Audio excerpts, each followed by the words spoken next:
Chegan as imaxes promocionais da andaina a prol da biopsia líquida organizada polo Concello de Vilamartín de Valdeorras, que se celebrará con saída de meta na zona do Bañadoiro o día 14 de maio ás 9:30 da mañá.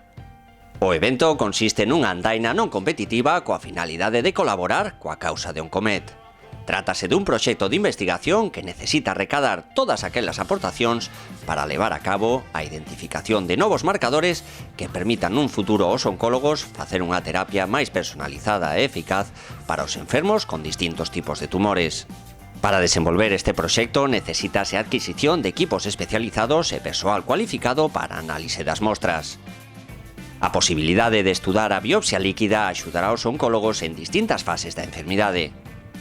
Por este motivo, a localidade de Vilamartín de Valdeorras non dubidou en embolcarse en prestar toda a axuda necesaria para levar a cabo este proxecto, organizando unha andaina de gran beleza que discorre polas paraxes naturais da zona.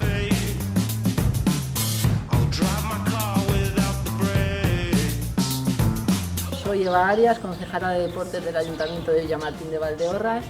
Desde aquí, en nuestro ayuntamiento, os queremos animar a todos a que participáis el 14 de mayo a la andaina a favor de la biopsia líquida que vamos a realizar en nuestro ayuntamiento. Y también tenemos una más accesible para todo el mundo que a lo mejor no se vea capacitado a realizar 17 kilómetros seguidos, que consta de 4 kilómetros por mi terreno llano, en nuestra zona de descanso, de ocio y de deporte, reconocida y que nosotros llamamos la zona del Bañadoiro. Un saludo a todos y os animamos a participar.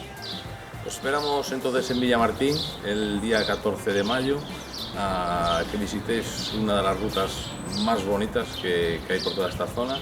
Es una ruta de 17 kilómetros muy asequible y tenemos unos 2 kilómetros un poco de subida, pero luego podréis ver unas vistas alucinantes de todo el valle y muchos puntos de interés que seguro que son desconocidos para la mayoría y que os van a encantar.